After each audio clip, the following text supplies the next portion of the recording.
TPN, the Sovereign Americans News Network. Freedom lovers around this country need to be aware that all of this makes us more beholden to other countries. It makes us less secure. It makes us less free, and that should tick us off. So, folks, with all these serious challenges ahead, we've got private sector job creation that has got to take place, and got these economic woes and health care, the war on terror. But as the saying goes, if you can't ride two horses at once, you shouldn't be in the circus.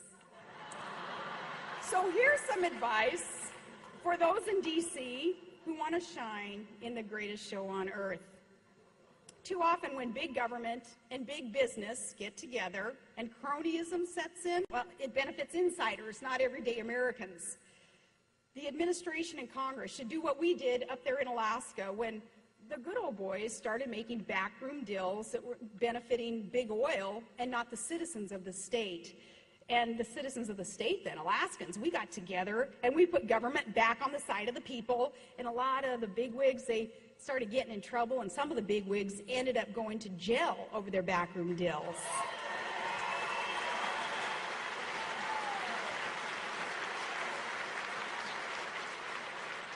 Our government needs to adopt a pro-market agenda that doesn't pick winners and losers, but it invites competition and it levels the playing field for everyone.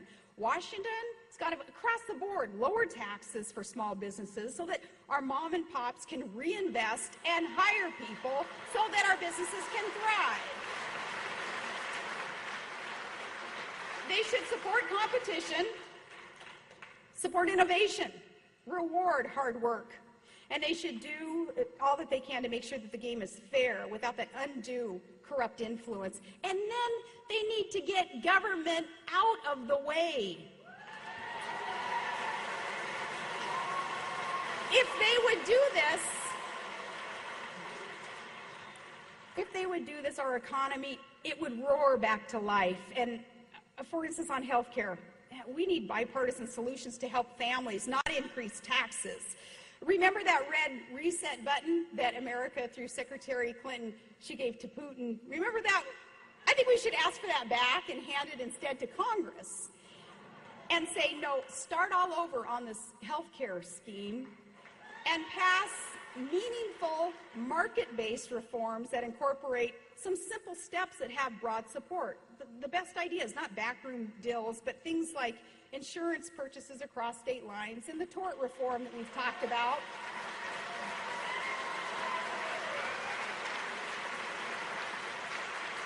Those things that are common sense steps towards reform that the White House and leaders on the Democrat side of the aisle in Congress, they don't want to consider. So it makes you wonder, what truly is their motivation? What is their intention if they won't even consider these common sense, broad-based support ideas that would work?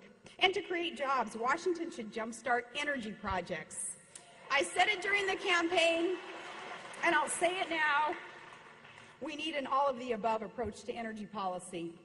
That means proven conventional resource development and support for nuclear power, and I was thankful that the President at least mentioned nuclear power in the State of the Union. But again, we need more than words. We need a plan to turn that goal into a reality. And that way, we can pave the way for projects that will create jobs. Those are real job creators, and deliver carbon-free energy. And while we're at it, let's expedite the regulatory and permitting and legal processes for on and offshore drilling. Instead of paying billions of dollars, hundreds of billions of dollars that now are being sent to foreign regimes, we should be drilling here and drilling now instead of relying on them to develop their resources for us.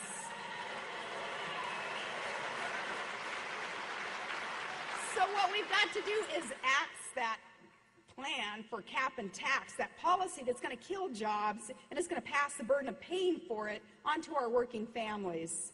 And finally, if we're going to get serious about fiscal restraint, then we've got to make Washington start walking the walk.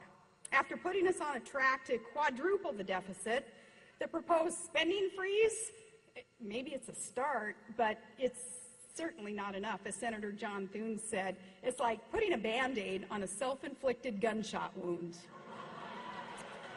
We need to go further, cut spending. Don't just simply slow down a spending spree. And we've got to axe the plans for a second stimulus when the first hasn't even been measured for any success yet.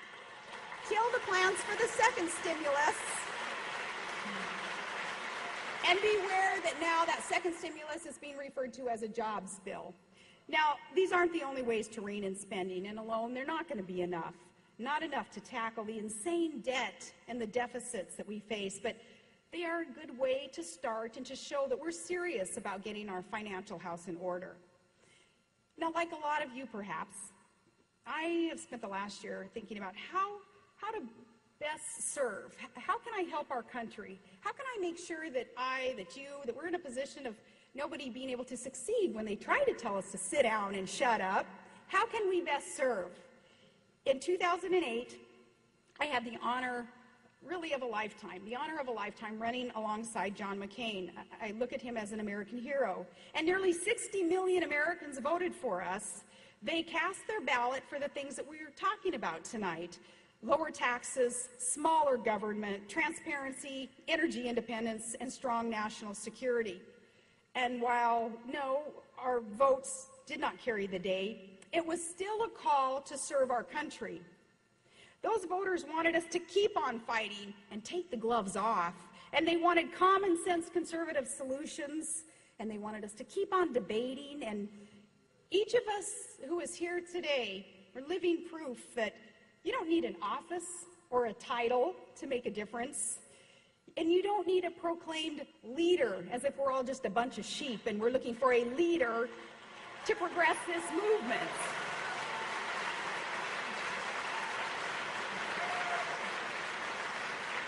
That is what we're fighting for. It's what we're fighting about. It's what we believe in. And that's what this movement is all about. When people are willing and to meet halfway and stand up for common sense solutions and values, and we want to work with them. And in that spirit, I applaud independents and Democrats like Bart Stupak, who stood up to tough partisan pressure, and he wanted to protect the sanctity of life and the rights of the soon-to-be born. I applaud him for that.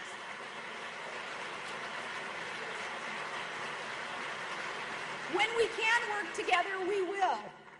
But when the work of Washington violates our conscience, and when the work and efforts in Washington, D.C. violate our Constitution, then we will stand up and we will be counted, because we are the loyal opposition.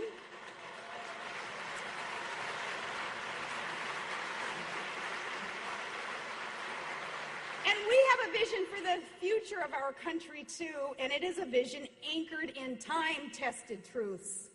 That the government that governs least governs best. And that the Constitution provides the best roadmap towards a more perfect union.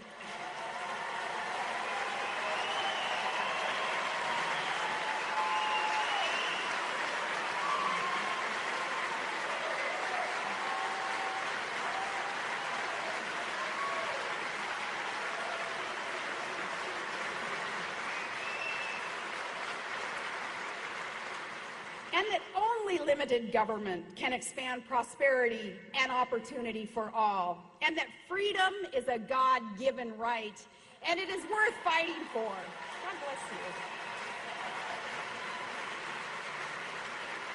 And that America's finest, our men and women in uniform, are a force for good throughout the world, and that is nothing to apologize for.